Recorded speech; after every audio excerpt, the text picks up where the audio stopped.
అదే RTV app వార్తల్ని క్షణాల్లో చదివే అవకాశం ఉంటుంది. ఒక న్యూస్ పేపర్, ఒక టెలివిజన్ ఛానల్ మీ చేతుల్లో ఎప్పుడూ ఉంటాయి. భద్రాచలం శ్రీ సీతారామచంద్ర స్వామి వారి దేవస్థానంలో శ్రీరామనవమి సందర్భంగా ఉగాది నుంచి పూర్ణిమ వరకు 15 రోజుల పాటు వసంతపక్ష ప్రయుక్తంగా బ్రహ్మోత్సవాలు నిర్వహింపబడతాయి. శ్రీరామనవమి నాడు జరిగేటువంటి సీతారాముల కళ్యాణ మహోత్సవానికి ఎంతో ప్రాముఖ్యత ఉన్నది.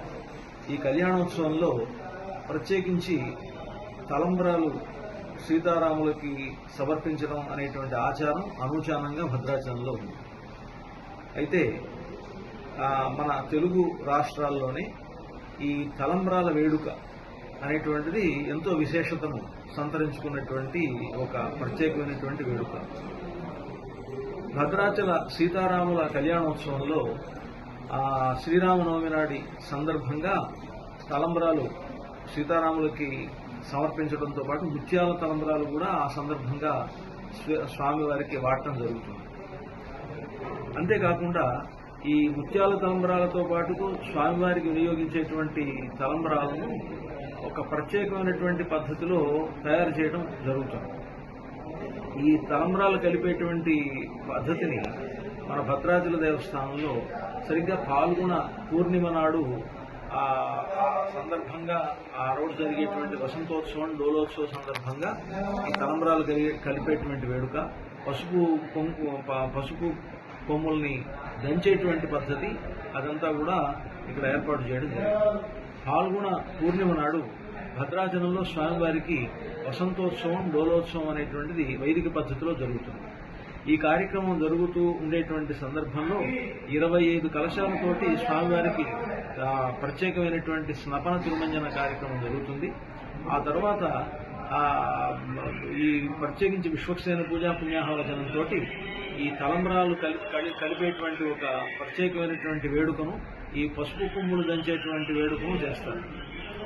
ఈ సందర్భంగా ఆ పసుపు కొమ్ములు దంచేటువంటి పద్ధతిలో రోలు, రోకలి వీటిల్లో కూడా లక్ష్మీనారాయణుని ఆవాహనం చేసి ఈ కార్యక్రమంలో అంటే శ్రీరామనవమి నాడు జరిగేటువంటి ఆ బ్రహ్మోత్సవ కార్యక్రమాల్లో ఋత్వికులుగా ఉండేటువంటి వారి భార్యలు, అలాగే ముత్తైదులు వాళ్ళందరూ కలిసి ఆ పసుపు కొమ్ములు దంచుతారు. దాంతోపాటు వాళ్లే ఈ ముత్యాల ఈ తలంబ్రాలను కలిపేటువంటి పద్ధతి ఉంటుంది.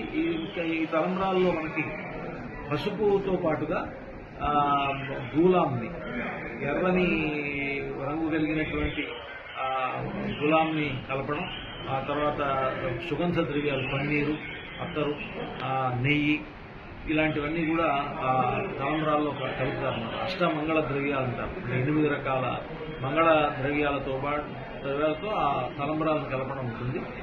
ప్రత్యేకమైనటువంటి పద్ధతిలో శ్రీ సూక్తం మొదలైనటువంటి మంగళకరమైనటువంటి మంత్రాలను పఠిస్తూ తలంబ్రాలను కలుపుతారు.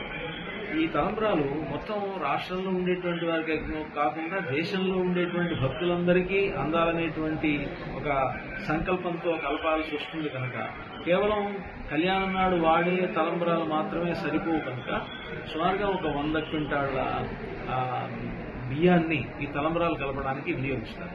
దానికోసం ఒక నెల రోజుల పాటు రోజుకు కొంత తలంబ్రాలను కలిపేటువంటి పద్ధతి ఉంటుంది. ఈ 100 క్వింటాల్ అంటే 100 కిలోలు ఈ బియ్యాన్ని ఈ తలంబ్రాల కోసం వాడాల్సి వస్తుంది కనుక ఆ ప్రక్రియను 25వ తారీఖున ఈ నెల పాల్గొన పూర్ణిమ నాడు ప్రారంభించడం జరుగుతుంది. అలా చేయడంలో ఉద్దేశం ఏమిటంటే దేశంలో నలుమూలలో ఉండేటువంటి ప్రతి భక్తుడికి ఈ కళ్యాణ తలంబ్రాలు, స్వామివారికి వినియోగించబడినటువంటి ఆ తలంబ్రాలు అందాలి అనేటువంటి అభిప్రాయం.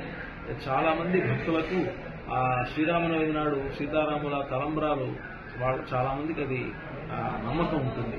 ముఖ్యంగా ఈ సీతారాముల కళ్యాణంలో వినియోగపడినటువంటి ఆ తలంబ్రాలను ఎవరైతే శిరస్సును ధరిస్తారో వారికి అందరికీ శుభాలు జరుగుతాయని, అంటే సంవత్సరం మొత్తం మీద వాళ్ళు తలపెట్టినటువంటి ప్రతి కార్యక్రమము నిర్విఘ్నంగా కొనసాగుతుంది సీతారాముల అనుగ్రహంతో అనేటువంటి ఒక నమ్మకం ఉంటుంది కనుక ఆ పద్ధతిలోనే ఆ తలంబ్రాలను కలపడం జరుగుతుంది. అలా కలిపినటువంటి తలంబ్రాలనే శ్రీరామనవమి నాడు సీతారాములకు వినియోగిస్తారు.